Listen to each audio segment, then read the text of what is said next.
He was always into clothes and to design, and that's what he wanted to do with his life. She told police it sounded like someone emptied their gun. She is just so blinded by the fact that she would do anything for her man. When grief leaves a hole, love can fill it. A father dies, and someone new steps in. A protector, a partner, the one who makes you feel safe again. For some, that love becomes everything. It blinds you to warning signs. It makes you complicit in unthinkable acts. Young women get tied to dangerous men, and they just keep going. Blinded by loyalty, they'll drive the car. They'll stay silent when police ask questions. They'll even call from jail on monitored lines, knowing every word is recorded. Say "I love you" 63 times. Evidence that will destroy the deal meant to save them. In March 2016, a 22-year-old college student was walked into the woods, told to remove his shoes, and executed while he prayed. A dozen bullets, no mercy.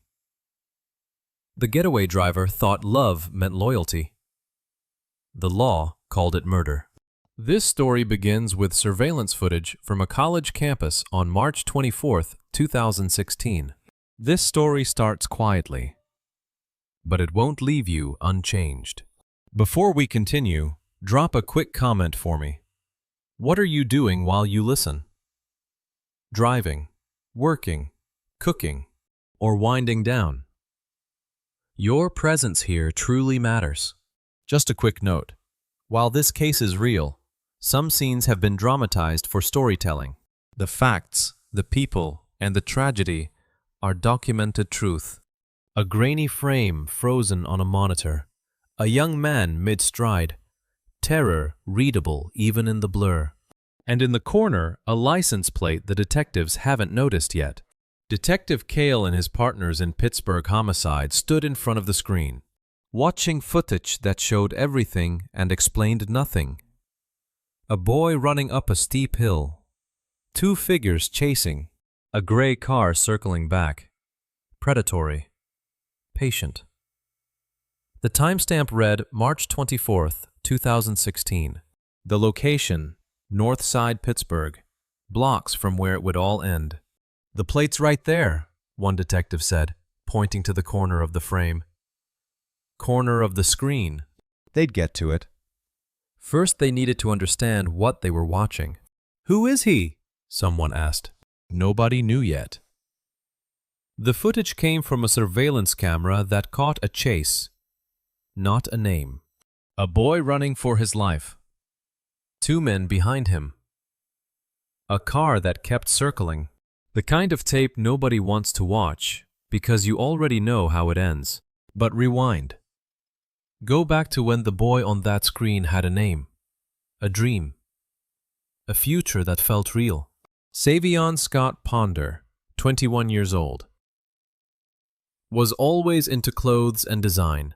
He and a friend who shared his vision had started a clothing company while Savion studied fashion at Indiana University. Pennsylvania. The kind of dream that sounds small until you watch someone sketch it into reality. Logos, cuts, lines that could become something. We got a clothing company, Savion would say. Not "we're starting one" or "we want to." Got, present tense. Real. He'd sit at IUP with fabric samples spread around him, designing in a bright afternoon that felt impossibly far from any frozen surveillance frame. The friend beside him. Both of them building something, one piece at a time. Fashion wasn't frivolous to Savion. It was architecture, identity. The way you showed the world who you were before you said a word. That version of Savion alive, dreaming, creating. Feels like it belongs in a different story than the one on that monitor. But it's the same story, the same boy. Just different moments in a timeline that was running out faster than anyone knew. How do you watch a man's last run when you don't yet know his first dream? The detectives stared at the screen.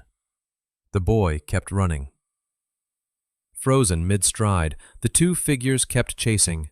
The gray car kept circling.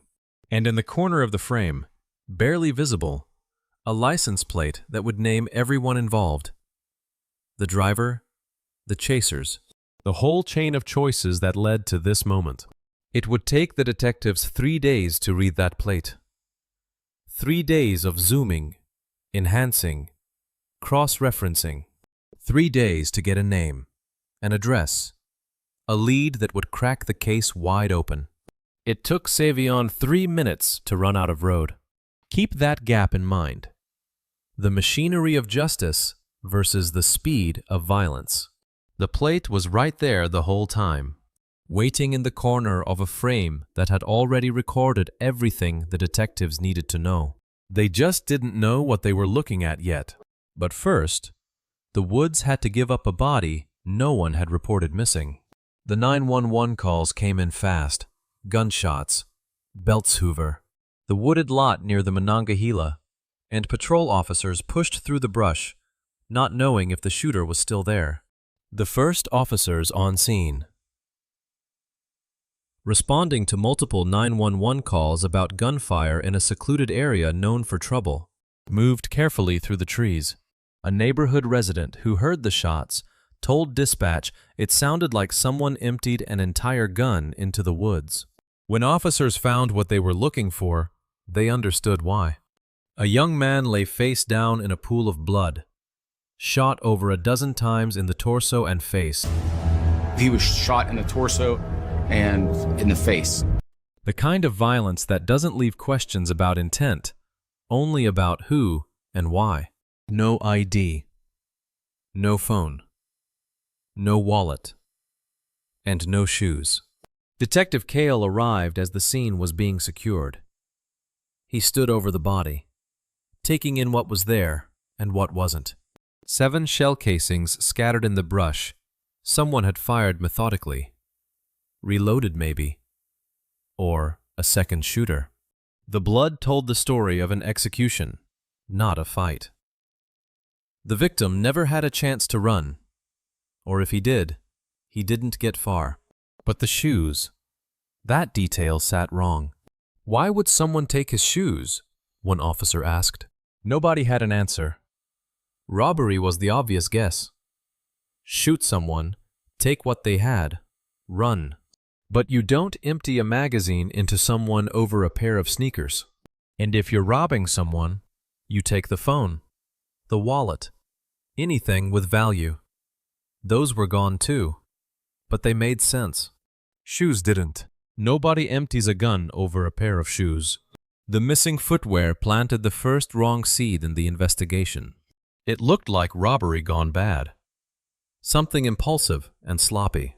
But the real answer was far more deliberate, and the shoes weren't taken, they were removed. There's a difference. One suggests panic, the other suggests control. Keep that detail in mind. The crime scene unit photographed everything, the casings, the blood, the position of the body. They'd collect the bullets from the body at autopsy, match them to the casings if they could, start building a ballistics profile. But first, they needed a name. No ID, one officer said again, as if repeating it might produce one. Check for prints, Detective Cale said. The body was still warm. The blood was still spreading. Whoever did this hadn't been gone long. Somewhere in Pittsburgh. Maybe blocks away. Maybe across town. Someone was washing blood off their hands, or sitting in a car with a still hot gun, wondering if they'd been seen. They had been. The surveillance camera on Harpster Street had caught the whole chase, or enough of it. The detectives just didn't know that yet. Fingerprints would give them his name by nightfall. His name would give them a girlfriend, an apartment on Boggs Avenue, and a future that was already 3 months from arriving, a child he'd never meet. The machine of identification would turn, and by morning they'd know exactly who they were standing over in those woods. But before they knew who he was, they had to understand who wanted him dead. 2 years before Savion Ponder's body was found in those woods. Erica Harris was somebody's angel, and she was about to lose him. Erica Harris, 24, had lived what some called a soft life, steady job, organized. Her father's angel until his death 2 years before the murder hollowed her out. People would later say she was Daddy's little angel, the kind of daughter who did everything right, who built her life around being exactly what he needed her to be. When he died, the scaffolding came down with him. Grief is a dangerous kind of empty. It doesn't just take, it creates space.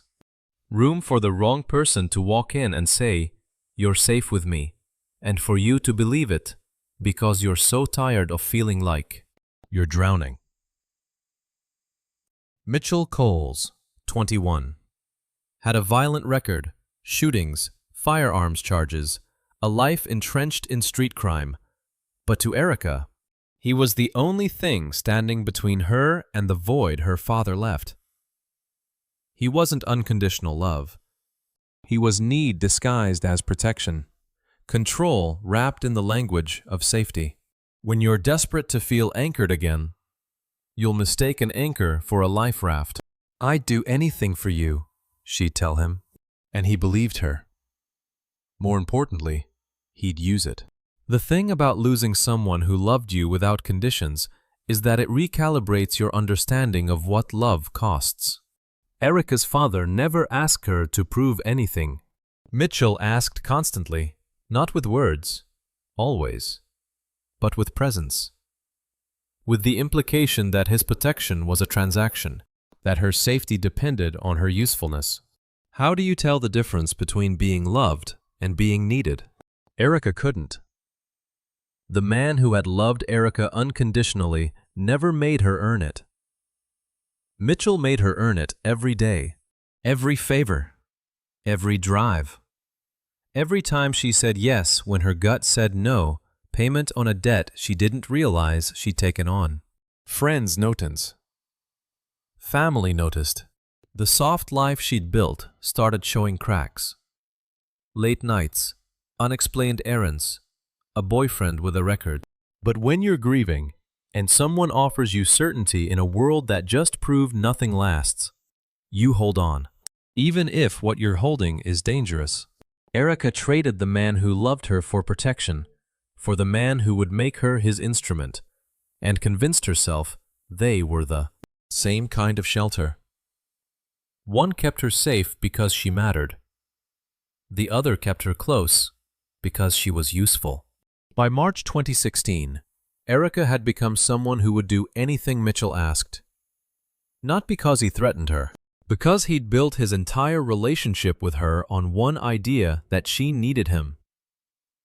And that need was love. All Mitchell had to do was ask. That was the whole danger of it, that she'd built her entire sense of safety on a man who only had to ask, and she would say yes to anything. And one afternoon, he'd ask her to pick up $800 worth of drugs from a stranger named Savion. Erica Harris knocked on the door at 5 Boggs Avenue with $800 in cash and instructions from Mitchell. Buy the marijuana. Bring it back. Prove she could handle his business, Savion answered. The transaction should have been simple, money for product. Handshake. Done. Mitchell sent her because she looked harmless. Organized. The kind of person who could walk into a building without drawing heat. A test of her usefulness. A way to prove she belonged in his world. Savion handed her a bag. She handed him the cash. $800. Counted twice before she left. Clean bills. The kind of money that mattered. "This isn't what Mitchell sent me for," Erica said, looking in the bag. Xanax. Pills. Not weed. Wrong product entirely. "I need the weed, not pills." Savion shrugged. "You get what you get." 4 words. A dismissal. The door already closing in her face. Wait. Stop. Think about what just happened. Mitchell gave her $800, his money, not hers. to complete a specific transaction. Marijuana for resale. Simple economics. Simple trust. And Savion had just handed her the wrong product, pocketed the cash, and shut the door like the deal was done. This wasn't a misunderstanding. This was a burn. Savion knew exactly what he was doing. Took the money, gave her pills she couldn't move, closed the transaction before she could object.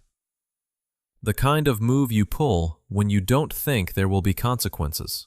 When you think the person on the other side is soft enough to walk away. Erica stood in the hallway, holding a bag of Xanax and the hollow weight of a mistake she couldn't afford to make. She could knock again, demand the right product, explain that this wasn't how it was supposed to go. But the door was already closed, and Savion had already decided she wasn't worth the courtesy of making it right. $800. Wrong drugs. No way back. The calculation she faced in that moment was simple and terrible. She could eat the loss to go home. Tell Mitchell it was her mistake. Absorb the damage. Take whatever anger or disappointment came with that admission. Prove she couldn't handle his business after all. Or she could make a phone call. One option made her small in Mitchell's eyes. Made her the liability he'd always suspected she might be. The other option handed him the problem and let him solve it, the way he solved everything, with the kind of certainty that came from never being told no. Erica got back in her car, keys in her shaking hand. Wrong pills on the passenger seat. Nothing to show for it but proof that Savion thought she was someone he could burn. She could have driven home and eaten the loss. Told Mitchell it was her mistake. Taken the hit. Absorbed the damage herself. She could have walked away and left Savion with his dismissive shrug and his 4-word goodbye. Instead, she sat in her car and made a phone call. The call that would light the fuse. Mitchell's voice came through the phone. Calm. At first. Too calm. And Erica knew the temperature in that silence was everything. Wrong. About what came next. He burned us for $800, she said. The pause on the other end stretched long enough that she could hear her own breathing.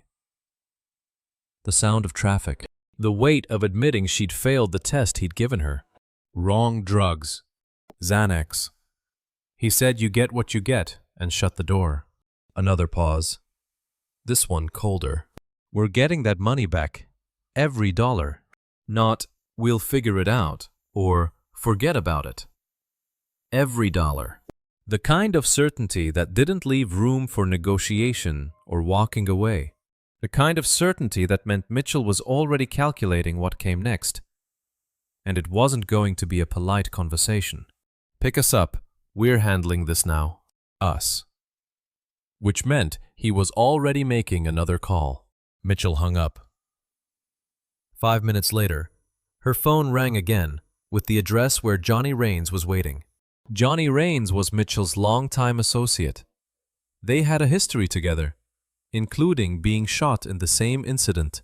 The kind of bond that made Johnny the first call when things turned violent. Erica drove. What else was she going to do? Tell Mitchell no? Refuse to pick them up? Let him know she wasn't built for whatever came next. That was the same as saying she couldn't be trusted, couldn't be counted on, couldn't handle the life she'd spent 2 years convincing herself she wanted. So she drove.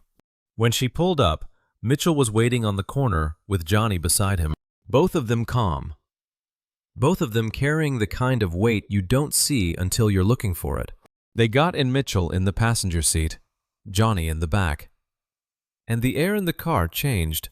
What had been panic and mistake and bad luck crystallized into something deliberate. You know where he lives, Mitchell said, not a question. 5 Boggs Avenue. Then let's go get our money back. At what point does making a call become conspiracy? Erica put the car in drive. Nobody said she had to do this. Nobody held a gun to her head or threatened her family or forced her hand. She could have refused. Could have said this was too far, too dangerous, too much. Could have dropped them off and gone home and let whatever happened next happen without her. But that would mean choosing herself over Mitchell. Choosing safety over loyalty. And after 2 years of building her entire sense of identity on being someone Mitchell could rely on, she couldn't see a version of herself that said no. So she drove. By the time she picked them up, Mitchell in the passenger seat, Johnny in the back. Both of them carrying the weight of what they meant to do. She'd stopped being someone the errand happened to. She was the driver. And Savion Scott Ponder had no idea what was coming for him. The body in the woods had no wallet, no phone, no ID, just fingerprints and the question of who would miss him. Detective Cale stood in the homicide office while the fingerprint database churned, searching for a match on the man they'd found face down in Beltshoover. Standard procedure when a body arrives, nameless. You run the prints. You wait. You hope the system gives you something to work with. No ID, no phone, one of the techs said, confirming what they already knew. Run the prints. The screen refreshed. Searching. The kind of wait that feels longer than it is because you know what comes next changes everything. A name turns an investigation from a theory into a person. From a crime scene into someone's last place on Earth.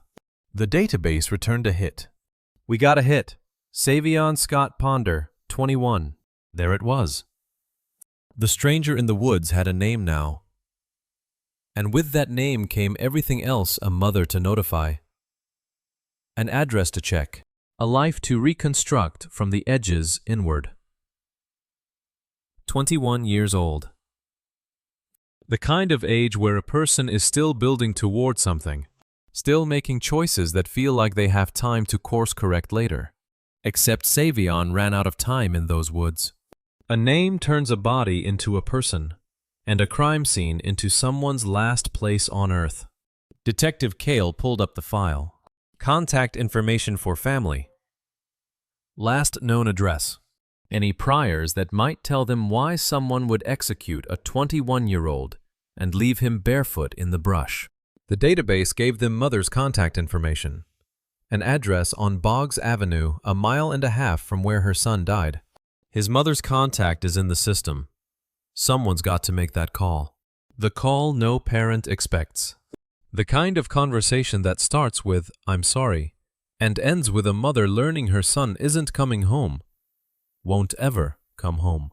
Died face down in the woods with no shoes and over a dozen bullets in him. But before that call, they needed to understand what they had. The prince gave them a name. The name gave them an address. The address would give them a life roommates. Girlfriend. Maybe witnesses who saw what happened before the gunshots. The missing shoes still sat wrong. That detail kept circling back like a question nobody wanted to answer. Was this robbery? Did someone kill him for his sneakers? His phone? Whatever cash he had. Or was it something else? Something more deliberate, more personal. Something the shoes were part of, but not the cause of. His mother gave them an address on Boggs Avenue, a mile and a half from where her son died in the woods. An address meant a life. Roommates. Girlfriend. Maybe witnesses who saw what happened before the gunshots. But first, they had to understand the detail that didn't fit. Why was he barefoot? Why would someone execute a man with over a dozen bullets and walk away with nothing but his shoes? Detective Cale stood at the crime scene, staring at the body's bare feet, the absence that kept circling back like a question with no good answer. Shot in the torso and face, execution-style violence, and no shoes. People like shoes, one detective said, breaking the silence. It's kind of a commodity. The theory started to build.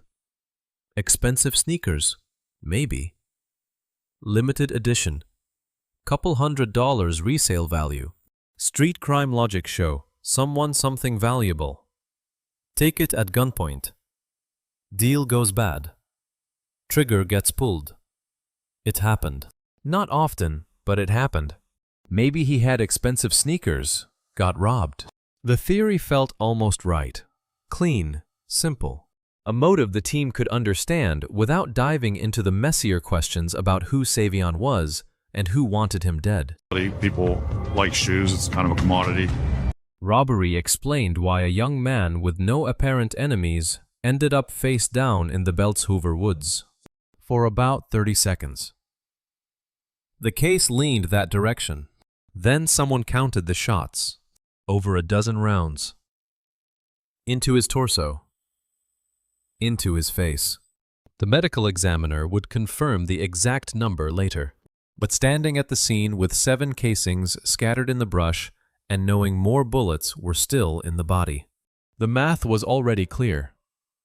This wasn't one panicked shot. This wasn't even 3 or 4 rounds fired in the heat of an argument gone wrong. This was someone emptying a gun. Reloading, maybe. Making absolutely sure the victim was dead. Shoes are worth maybe $200. A life is worth everything. The robbery theory started to collapse under its own weight. You rob someone for shoes? You take the shoes and run. You don't march them into the woods. You don't make them remove their footwear before you kill them. You don't fire a dozen rounds to make sure they're dead. That level of violence isn't about theft. It's about anger. About making sure. About erasing someone. Dozen shots for a pair of shoes, someone finally said. That's not robbery. Nobody argued. The math didn't work. The missing shoes were still a mystery, but they weren't the motive. They were part of something else. Something darker. Something nobody wanted to name yet, because naming it meant accepting that Savion's murder wasn't random street crime, but something deliberate, something personal, something that required them to dig into his life and find out who hated him enough to do this. Then someone did the math nobody wanted to say out loud. You don't fire a dozen rounds into a man's torso and face for a pair of shoes. This wasn't robbery, it was something personal. And personal meant motive hiding somewhere in Savion's life. The 911 caller had seen it. 2 men dragging a third into the brush. And minutes later, only 2 walking back out. Detective Cale pulled the witness statement and laid it beside the crime scene photos. The account was clean. Specific: 2 men forcing another man into the woods. Gunfire. 2 men leaving. No third. Witness says 2 men walked him in. Only 2 came out. The shape of the crime clicked into place. This wasn't robbery gone wrong. This wasn't a deal that turned violent in the moment. This was deliberate. 2 men took Savion into those woods knowing he wasn't walking back out. This was just straight execution. The shoes made sense now not as loot, but as control. They removed his shoes so he couldn't run. Took away the option before they even reached the spot where they'd kill him. Made him walk barefoot into the brush, knowing every step took him closer to the end, and there was nothing he could do to change it. That's not panic. That's planning. The wounds told the rest. Over a dozen shots into his torso and face, 7 casings scattered where they'd stood over him. The medical examiner would pull more bullets from the body, probably emptied a magazine, maybe reloaded. The kind of violence that isn't about making sure someone's dead. It's about making sure they know you wanted them dead. But knowing the shape of a crime and knowing who committed it are 2 different problems. Detective Cale had the method. He had the violence. He had the witness account placing 2 men at the scene. What he didn't have were names. Truth without a name is just a shape in the dark. You can see it, but you can't catch it. The investigation had clarity now, an execution-style killing. Two perpetrators working together. A victim who knew something, or did something, or was something that made two men willing to march him into the woods and fire until the gun ran dry. Personal. Targeted. Deliberate. We're reading it right now, but we still don't know who. And that was the wall.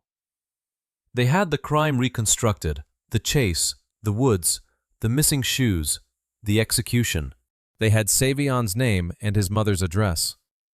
They had a witness who saw two men take him in and two men leave.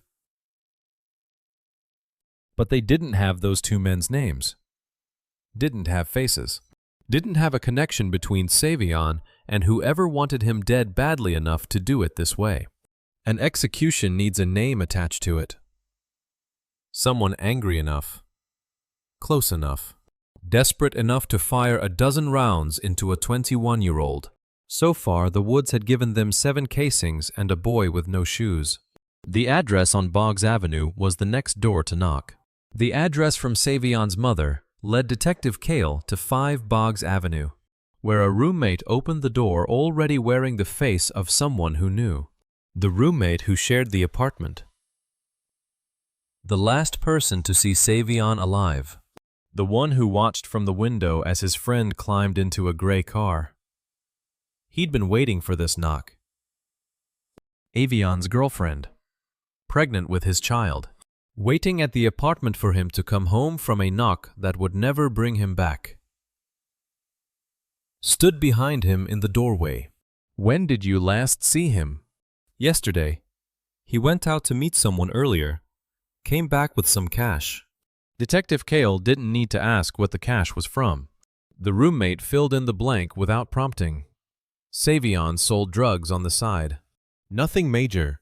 Xanax. Small amounts. Enough to cover rent and stay above water.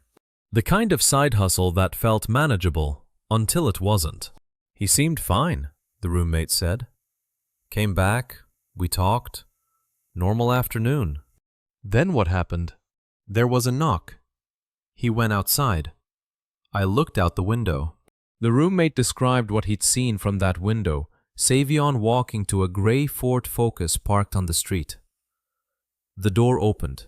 Savion climbed in. Not forced, not dragged. He got in willingly, like he knew whoever was inside. Like he thought this was just another conversation, another transaction, another ordinary moment that would end with him walking back through that door.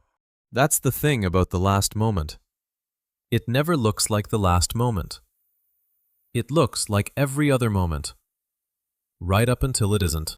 The last person who saw you alive carries that weight forever. Gray car, woman driving, 2 men in the back. There it was. The detail that matched the 911 witness's account.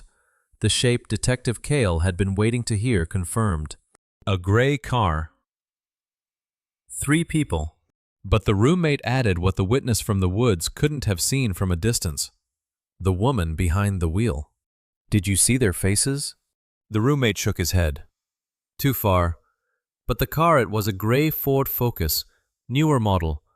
The woman was driving. 2 men in the back seat. That's all I saw before they drove off. And he never came back. He never came back.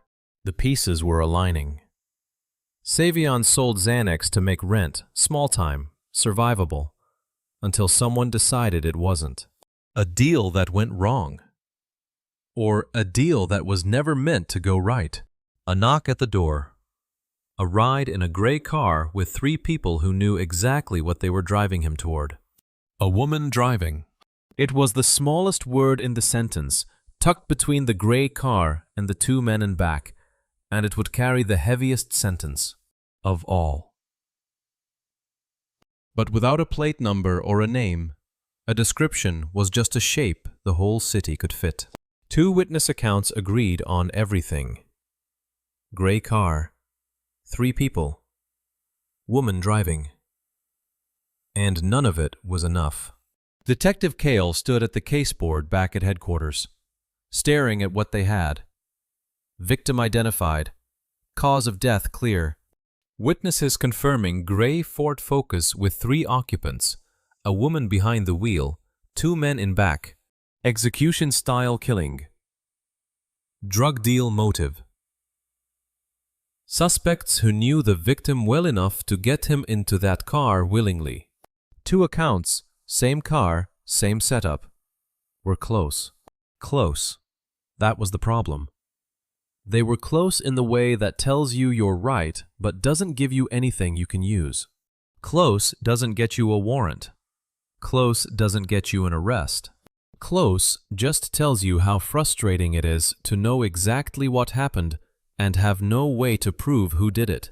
Close doesn't get us a warrant. We need a plate. Without a plate number. Without names. Without faces clear enough to run through a database. The description fit half of Pittsburgh. Gray Ford Focus. Common car. Common color. Woman driver that narrowed it slightly, but not enough. 2 men in back could be anyone. A description is not an arrest. It's the shape of one. Waiting for the details that make it real. The first day was closing. They had Savion's name, his life, his apartment, his last moments reconstructed through witness accounts. They had the shape of the crime, the chase, the woods, the execution, the 3 people who drove him there. What they didn't have were the 3 names to fill those shapes. Evidence tells you what happened. Proof tells you who to arrest. Detective Cale looked at the timeline they'd built. Savion left his apartment, got into a gray car, never came back. 2 men walked him into the Beltshoover woods. Over a dozen shots fired.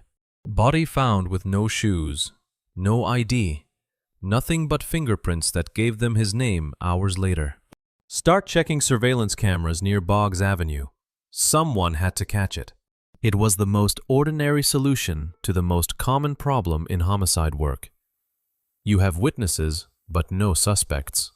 Descriptions, but no faces. A vehicle, but no plate. So you start checking cameras.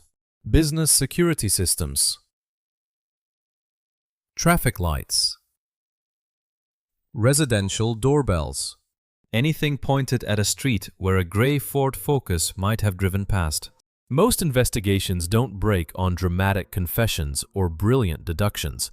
They break on surveillance footage nobody knew existed until someone knocked on the right door and asked if a camera was recording. That day. The team split up territories. Boggs Avenue and the surrounding blocks. Every business, every building, every angle that might have caught a gray car driving past with 3 people inside and a man who would never come home. So they did the most ordinary thing in police work. The thing that cracks half the cases nobody writes about. They started knocking on doors along Boggs Avenue, asking business owners who had cameras pointing at the street. One of those doors would open into everything. Detective Cale had knocked on 7 doors by the time the sun came up. 7 business owners, 7 apologies. 7 cameras that either didn't exist or didn't point the right way. Do you have security cameras? Any footage from March 24th? Sorry, no cameras. Wrong angle. Doesn't catch the street. We delete everything after 48 hours. Every camera canvas is a lottery where most tickets lose. You go door to door, hoping someone, somewhere, pointed a lens at the right piece of street at the right moment and kept the recording long enough that it still exists when you come asking. Most of the time. They didn't. Detective Cale kept knocking. 8, 9, 10. Each door the same story, no help, wrong setup, footage gone. The team spread out across Boggs Avenue and the surrounding blocks, hitting every business, every storefront, anything that might have had eyes on the street where Savion got into that gray Ford Focus and drove toward his death. The thing about police work is it's not dramatic until it is. It's hours of nothing rejections, dead ends, Closed doors punctuated by 30 seconds that crack everything wide open. You just don't know which door holds those 30 seconds until you knock. Door 11. A business owner on the main stretch of Boggs Avenue answered and said yes. Yes, they had security cameras. Yes, the cameras pointed at the street. Yes, they kept footage for about a week before it looped. Yes, March 24th was still saved. We need to see everything you have from that afternoon. Police work is 1,000 locked doors and one that swings open. The business owner on Boggs Avenue who said yes when every other door had said no. The one whose security camera saved the footage that would crack the case led Detective Cale and his team to a back room where a monitor sat surrounded by boxes and inventory. The security system was basic 4 cameras, grainy quality, black and white only. But one of them pointed directly at the street.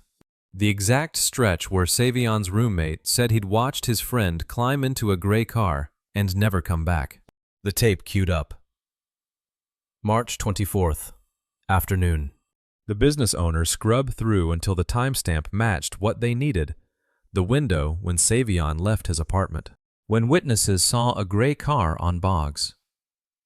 When a knock at the door turned into a murder in the woods. There, after a night of dead ends. One business owner had everything. Cameras pointing at the street. Footage saved from the day of the murder. The exact stretch where Savion got into that gray car. This was it. The frozen frame they'd been searching for. The moment captured in pixels that would either give them faces and the plate or confirm they were still chasing shadows. The tape started rolling grainy, black and white, the street outside the business filling the screen. The detectives stopped talking. What they were about to see would name everyone. On the screen, a young man jumped from a moving car and ran. The surveillance footage captured it Savion bailing from a gray Ford Focus mid-drive, the door swinging open, his body hitting pavement and finding his feet all in one desperate motion. He ran up a steep hill behind a building, every stride pushing toward somewhere, anywhere that wasn't that car.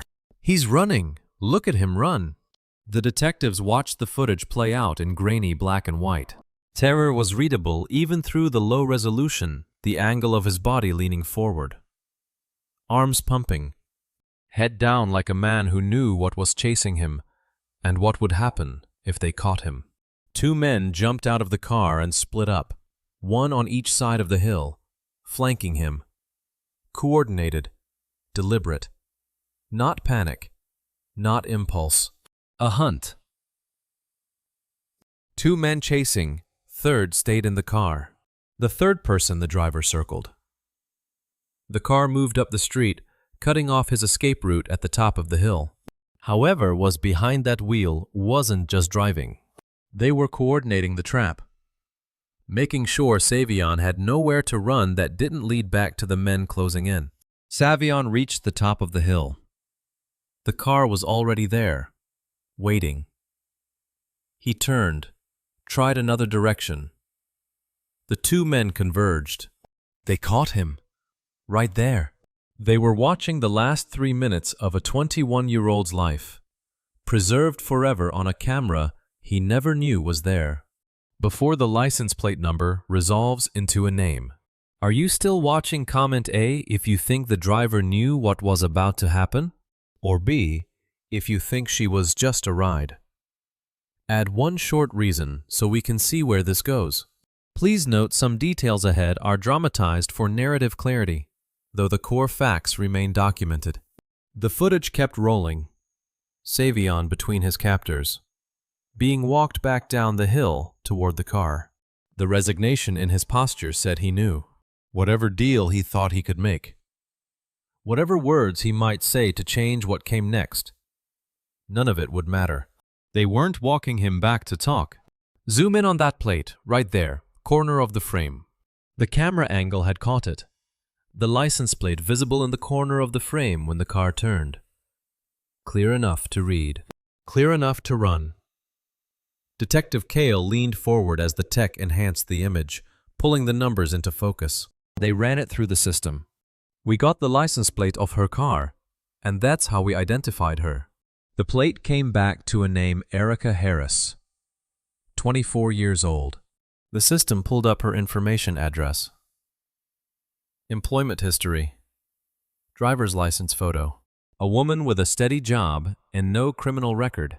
No priors, no arrests, no red flags that would put her anywhere near an execution in the woods.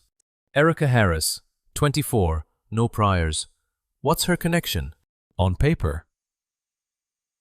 She was the last person you'd write down for a murder, which meant the two men in the footage were the key to understanding why she was behind that wheel. Running her background would tell them who she was, but not yet why.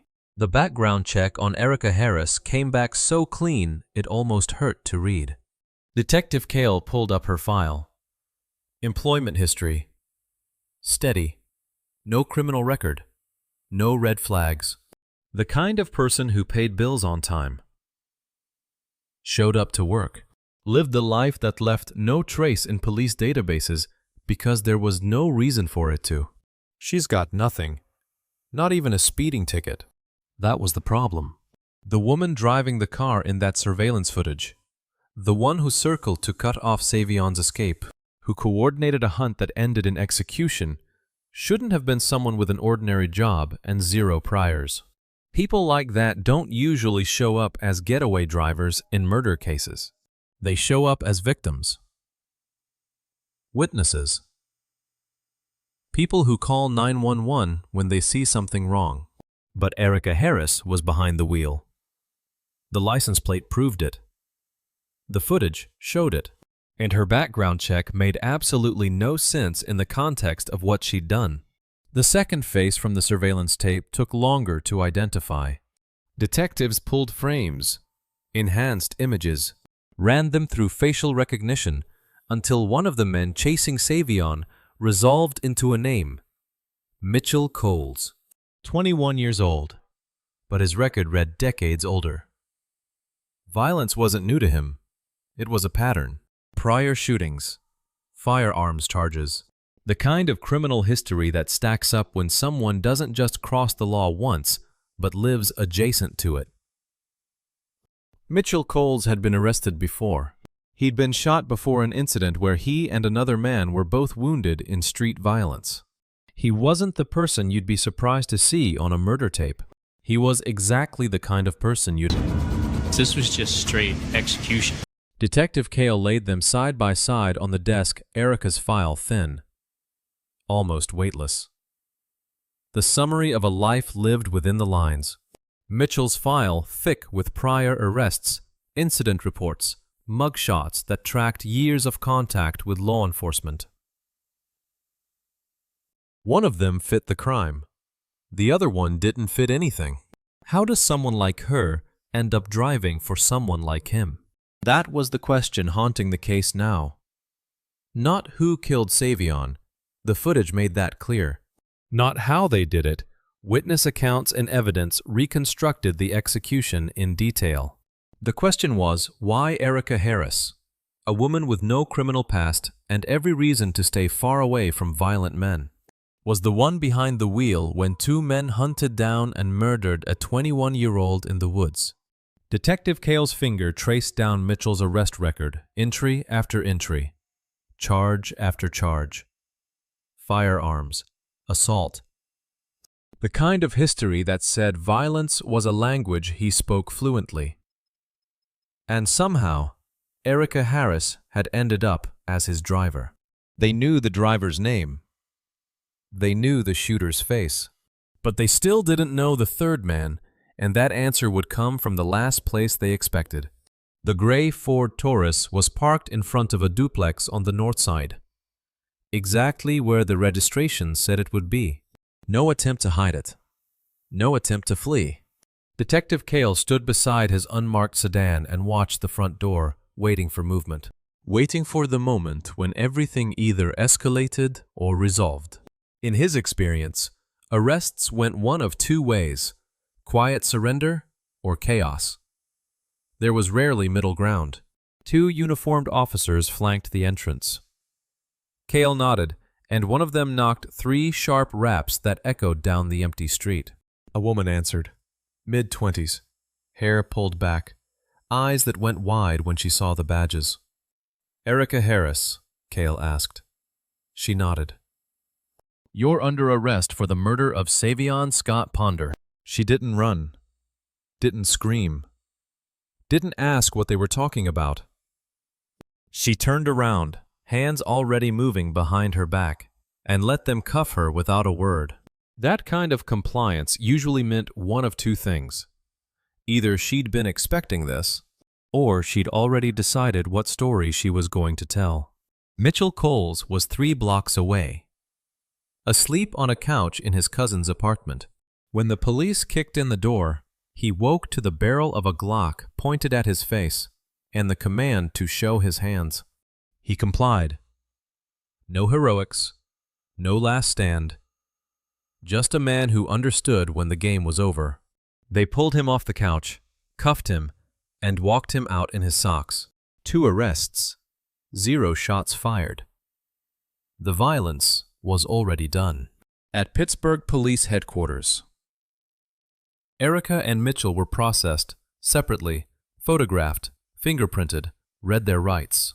They were placed in adjacent interrogation rooms, close enough that each could hear the other's voice if either decided to shout, far enough that they couldn't coordinate their stories. Cale stood in the hallway between the 2 rooms and considered his options. He had the driver. He had the shooter. What he didn't have yet was the third man, the one the roommate described sitting in the back seat, the one who'd been there when Savion Scott Ponder was executed in the woods. To get that name, someone had to talk. And in Cale's experience, the person most likely to break wasn't the one who pulled the trigger. It was the one who thought they were just along for the ride. "We start with her," Cale said, nodding toward the room where Erica Harris sat in silence, her hands folded on the table, her face unreadable. "She's the one who doesn't fit." Another detective raised an eyebrow. "You think she'll flip?" "I think she's scared," Cale said. "She just doesn't know it yet." They had the driver. They had the shooter. Now came the hard part, getting one of them to give up the third man. Detective Cale looked at Erica Harris through the one-way glass and wondered what ordinary thing had led her here. Detective Cale carried the ice cream sandwich into Interrogation Room B like a peace offering cold. Sweet. Simple. It was a tactic older than Miranda rights. Give them something normal, something that forces a choice before the real questions start. Most suspects pushed it away. Most understood what taking it meant. Erica Harris sat with her hands folded on the metal table, expression flat, posture calm. When he set the sandwich in front of her, she picked it up without hesitation, peeled back the wrapper slowly, and took a bite. That should have been a tell. "Ms. Harris," Cale began, settling into the chair across from her. "You know why you're here." "No," she said, chewing. Her voice was even, almost polite. "I really don't." Cale opened the folder and spread the photographs across the table. Surveillance stills of the gray Ford Taurus, license plate clear as daylight. Your car. Outside Indiana University of Pennsylvania on March 24th, less than an hour before Savion Scott Ponder was murdered. He tapped another photo. Same car, same plates, captured in Beltshoover minutes after the shooting. Erica took another bite. The ice cream was melting at the edges now, dripping onto the wrapper. "I lend my car out." "To who?" "Friends." Mitchell Coles. She didn't flinch, didn't pause, just a slight tilt of her head, like the name was unfamiliar. "I want to help you," Cale said, leaning forward. "But I need you to help me first." Tell me what happened that night. Tell me who else was in the car. I wasn't there. They circled for 30 minutes. Cale laid out the timeline, piece by piece, the surveillance footage, the license plate match, the witness accounts. He offered her a deal. Queen for a day immunity. Full protection in exchange for testimony. She could walk out of this room, he told her. She could go home. All she had to do was tell the truth about who pulled the trigger. Erica shook her head. I don't need a deal. I didn't do anything. She ate the ice cream sandwich. That wasn't supposed to happen. Innocent people panic. Guilty people calculate. But Erica Harris did neither.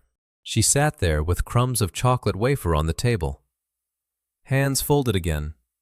Expression unchanged. No tears, no anger, no fear. Just a woman waiting for this to be over. I think I'd like a lawyer now, she said. Cale closed the folder, stood, and walked out without another word. In the hallway, another detective was waiting. Anything?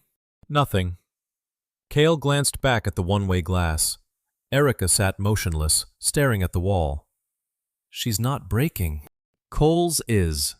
Cale turned. What? Next room over. He's been talking for 15 minutes. Started with some story about a racing bet, then switched gears. He's laying it all out who was there, who did what. He just named the third guy. Cale felt the case shift beneath him. Erica Harris had given them silence. Mitchell Coles, thinking he could outsmart the room, was about to give them everything. Erica gave them nothing. But Mitchell Coles, trying to be clever in the next room, gave them her. Mitchell Coles leaned forward and told Detective Cale they were racing. Street racing? Cale asked, keeping his voice neutral. Yeah, me and this dude. You know, things got heated. It was an accident. Man. The story was absurd. A street race that ended with a dozen bullets in the woods. But absurd or not, Mitchell had just placed himself at the scene. That was the crack Cale needed. Tell me what really happened, Mitchell. Mitchell glanced at the one-way glass, then back at Cale. If I help you, you help me. That depends on what you give me. Mitchell exhaled slowly, rubbed his face with both hands, and started talking. The racing story evaporated. What came next was the truth, or close enough to it. They'd driven to Indiana University of Pennsylvania to meet Savion Scott Ponder. Mitchell said it was about money. Said Savion owed someone. Said they were just going to scare him. But when Savion got in the car, things changed. Erica drove. Mitchell sat in the back with another man. They didn't take Savion back to campus. They took him to Belts Hoover. We walked him into the woods, Mitchell said. His voice was flat now, drained of the earlier bravado. Told him to take his shoes off. Why the shoes? So he couldn't run. Savion didn't run. Didn't fight. He took his shoes off and stood there in his socks on the cold ground. Then he started praying. Mitchell described it with the detachment of someone recounting a grocery trip, Savion on his knees. Hands folded, voice low. He was praying when I pulled the trigger, Mitchell said. The first shot hit Savion in the back. He fell forward, still alive, still moving. Mitchell said he handed the gun to the other man. Then I gave the gun to Johnny. He finished it. A prayer in the woods. A trigger pulled. Empty shoes left behind. Cale leaned back in his chair. The room was silent except for the hum of the fluorescent lights overhead. Johnny, Cale said. Johnny who? Johnny Rains. Mitchell said the name like it was nothing, like he was giving up a phone number instead of a life. Johnny Rains. The third man. The one who'd emptied the remaining rounds into Savion Scott Ponder as he lay dying in the dirt. That was the name. That was the case. And Erica? Cale asked. She drove us. That's all. She was just the driver. Man, she didn't know what was going to happen. Mitchell thought he was building a defense. Thought. By naming Johnny Rains, by describing Erica Harris as just the driver, he was carving out space for himself. Cooperation, leniency, maybe even a deal. What he didn't understand was that confession doesn't work like that. It doesn't save you. It just gives the state everything it needs to put you away. Cale had a third shooter now. He had the driver. He had the gun, the motive, the timeline, and Mitchell Coles on tape describing every detail. One sentence from Mitchell had accomplished what hours with Erica couldn't. It cracked the case wide open. Mitchell Coles walked out of that room thinking he'd saved himself. He'd actually given the state a confession, a third shooter, and Erica Harris behind the wheel. The pregnancy test came back positive in a jail cell in April. Erica Harris sat on the edge of the bunk in Allegheny County Jail and stared at the result. Pregnant. Mitchell Coles's child. The timing was cruel, or maybe it was the only thing that made sense. She'd spent weeks in silence, refusing every deal, every offer, every chance to help herself. She'd taken the ice cream sandwich and given them nothing. But that was before the test. We got the license plate off her car, and that's how we identified her. Erica Harris. Before the reality that she wasn't deciding just for herself anymore. A day later, her attorney returned with the district attorney from Allegheny County. The deal was still on the table. Full cooperation in exchange for a lesser charge. This time, when they slid the paperwork across the narrow table in the meeting room, Erica didn't push it back. "I'll cooperate," she said. The DA leaned forward. "We need everything. Erica, the full story. No holding back." "I know. Mitchell Coles already gave us his version. We need yours. We need confirmation. We need your phone downloaded. Your statement on record. We need Johnny Rains." Erica nodded slowly. "I'll give you Johnny Rains." The statement took hours. Erica described the drive to Indiana University of Pennsylvania, the meeting with Savion Scott Ponder, the ride to Belzhoover.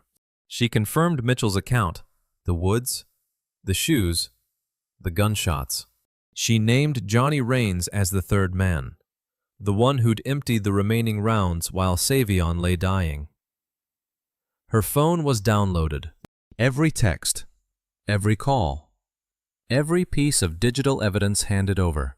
She gave them everything Mitchell had already given them, and more.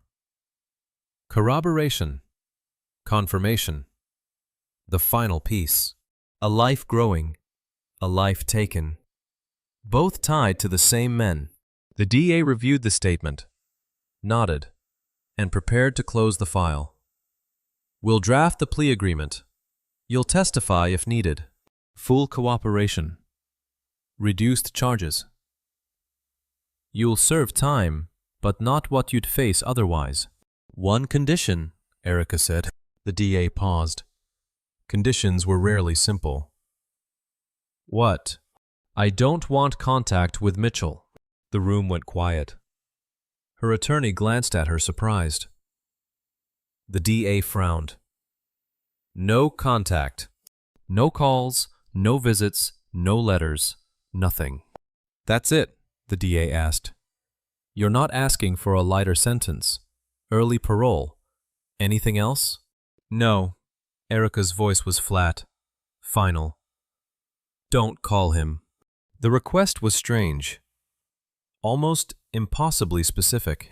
Most defendants bargained for years off their sentence, for better facilities, for protections inside. Erica Harris asked for distance from the man who'd fathered her child. The man who'd sat in the interrogation room next to hers and given her up to save himself. The man she'd protected with silence until there was someone else to protect instead. The DA agreed. The deal was signed. Erica Harris had spent weeks protecting Mitchell Coles with silence. Now, pregnant with his child, she'd given him up for one thing, never hearing his voice again. The deal asked for everything. She asked for distance. Mitchell Coles and Johnny Rains stood before the judge in Allegheny County Courthouse in April 2016 and said guilty. How do you plead to the charge of conspiracy? Guilty, Your Honor. How do you plead to the charge of kidnapping? Guilty, Your Honor. How do you plead to the charge of third-degree murder? Guilty, Your Honor. The same exchange, twice. Mitchell first, then Johnny Rains. Both men faced up to 50 years. Both had confessed. Both had placed themselves in the Beltshoover woods with a gun and a victim who'd prayed before the trigger pulled. The courtroom was quiet.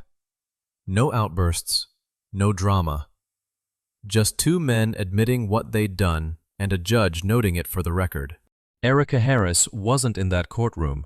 She was still in Allegheny County Jail, charged only with kidnapping, not murder. The cooperation deal had worked. She'd given prosecutors Johnny Rains. She'd confirmed Mitchell's confession. She'd handed over her phone, her statement, everything. In exchange, the murder charge was dropped. Lesser crime, lesser time. One condition: no contact with Mitchell Coles. She called him anyway. The first call came a week after the deal was signed. A monitored line. A recorded voice. The same system that had logged every other conversation in the facility. Erica picked up the receiver and dialed Mitchell's unit. When he answered, she said the only thing that mattered to her. I love you. You know they're listening, right? Mitchell asked. I don't care. She called again the next week. Then the week after that. Months passed. Erica kept calling. Every word logged. Every conversation timestamped. Every I love you archived in the prosecution's file. Jail phones don't offer privacy. They offer evidence. Every call monitored. Every I love you logged. Every word a nail. By August 2017, the call count had reached 63.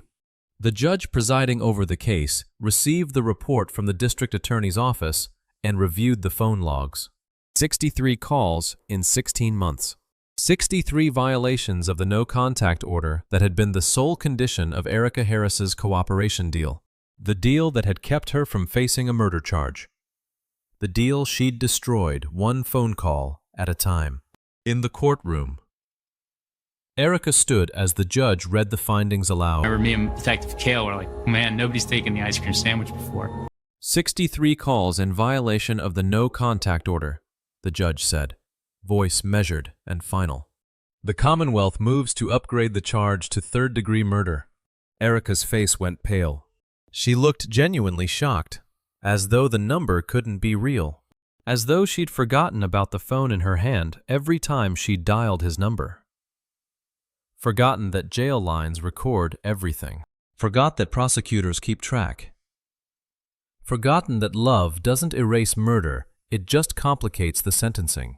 The charge is upgraded to third-degree murder, the judge said. When the judge read the number 63 calls in 16 months, Erica Harris looked genuinely shocked, as if she'd forgotten about the phone in her hand. Forgotten that jail lines record everything. Forgotten that love doesn't erase murder. The courtroom filled for sentencing in August 2017, and Savion's family finally got to speak. Erica Harris sat at the defense table, belly swollen with Mitchell Coles' child. Hands folded in her lap. She'd spent 16 months in jail calling the man who'd betrayed her, destroying her own deal, one recorded I love you at a time. Now she faced the same charge as the men who'd pulled the trigger. The family members of Savion Scott Ponder stepped forward to deliver their victim impact statements. Their voices filled the room with the weight of everything that had been taken. "He was my son," one woman said, voice breaking. "He was just 22 years old. He had his whole life ahead of him." Another family member spoke about Savion's daughter. "His daughter will never know her father. She'll grow up with pictures and stories, but she'll never hear his voice. She'll never feel him hold her." The statements continued, each one a fragment of the life Savion Scott Ponder should have lived. College student, father, son, friend. All of it ended in the Beltshoover woods, with his shoes in the dirt and a prayer cut short by gunfire. "No sentence brings him back," someone said. "But we need to know they'll answer for what they did." Erica sat silent. Did she cry? Did she look away? The record doesn't say. What it does say is that the judge listened, reviewed the case file, and delivered the sentence. Erica Harris, you are sentenced to 20 to 45 years in state prison for third-degree murder. The same sentence Mitchell Coles and Johnny Raines had received. Equal culpability. The law doesn't distinguish between the hand that fires and the hand that steers. Erica Harris never pulled the trigger, but she'd driven them to Indiana University of Pennsylvania to pick up Savion. She'd driven them to Beltshoover. She'd been behind the wheel when the job was done, driving them away while Savion's body cooled in the woods. "You were just as responsible," the judge said. 20 to 45 years. A number, a span, a lifetime. Detective Cale sat in the back of the courtroom and watched the proceedings with the detachment of someone who'd seen this before. 3 defendants, 3 confessions, 3 guilty pleas. Mitchell Coles, 20 to 45 years. Johnny Raines, 20 to 45 years. Erica Harris, 20 to 45 years. The math was clean, but the outcome felt hollow. 2 children in the aftermath of it all. Savion's daughter, growing up without her father. Erica's child, born into a world defined by bars and visiting hours and the absence of both parents. Justice measured in decades, loss measured in the things that would never happen. Birthdays missed, graduations unwatched, voices unheard. 3 people sentenced. 2 pulled triggers. 1 drove the car. 2 children left behind. 1 fatherless. 1 born behind bars. The numbers were final, but they couldn't fill the absence Savion Scott Ponder left in the woods that March night. Go back to that surveillance frame, the one that caught everything and nothing. The gray Ford Taurus pulling up to the curb at Indiana University of Pennsylvania on March 24, 2016. 3 people inside. 1 target outside. The camera recorded the moment Savion Scott Ponder walked toward the car. The moment he got in. That all she did was drive. The timestamp frozen at the top of the frame. March 24, 2016. Less than an hour before police would find his body in the Beltshoover woods with no shoes and a dozen bullet wounds. That frame holds the before, everything that came after the woods. The prayer, the gunshots, the decades of prison time exists outside its borders. But the frame itself is clean. Just a car. Just a college student walking toward it. Just a decision made in a fraction of a second that would ripple forward into ruined lives and motherless children and courtroom. Silence. Savion Scott Ponder wanted to design clothes. He had a daughter born that same year. A baby girl who would grow up knowing her father only through photographs and the stories people told. He was 22 years old. He had plans. He had dreams that never made it past that March night when they walked him into the woods. told him to take his shoes off, and pulled the trigger while he prayed. They found him on his knees, shoes in the dirt beside him, empty. Case came out, the judge realized that even though she didn't pull the trigger, she had just as much culpability in this homicide as the other two did. What do you tell yourself when you hear two guns empty into someone in the dark? Erica Harris never answered that question. Not in her confession. Not in her cooperation deal. Not in the 63 monitored phone calls to Mitchell Coles. The prosecutors got her statement about the drive to campus, the ride to Beltshoover, the names of the men who pulled the triggers. They got everything except the answer to the one question that mattered. What did she tell herself when she heard the shots from the... What math let her put the vehicle in drive and take them home? Some questions don't have answers. They just have decades of silence and a prison cell and a child born behind bars. Savion's family carries what closure a sentence provides. It's hollow. It's permanent. It's real. 3 people convicted, 20 to 45 years each. Mitchell Coles, Johnny Rains, Erica Harris, all serving time for a murder that took less than a minute to commit and will take lifetimes to pay for. But here's the final irony: the one person Erica Harris couldn't stop loving became the only witness left against her in the end. Her own voice, recorded on monitored jail lines, saying "I love you" to the man who'd betrayed her. 63 calls, 63 violations of the deal that could have kept her from a murder charge. Every word logged. Every "I love you" archived and played back in court. Love as evidence. Love as conviction. Love as the thing that sealed her fate when nothing else could. 3 people convicted. 2 children left behind. And a 22-year-old who never made it home. Savion Scott Ponder wanted to design clothes. He had dreams, a daughter, a future that should have stretched decades ahead. Instead, his life ended in the woods at 22. His shoes left empty in the dirt. His family carries that absence every single day. His daughter will grow up knowing her father only through stories and photographs. That's the real cost of this case. Not just the prison sentences, but the irreplaceable loss of a life that mattered. This story isn't just about murder. It's about how love can become toxic, how loyalty can turn into complicity, and how the choices we make in the name of love can destroy us. Erica Harris thought calling Mitchell Coles 63 times on monitored jail lines was loyalty. The law called it evidence. Sometimes the person you can't stop loving is the person who destroys you.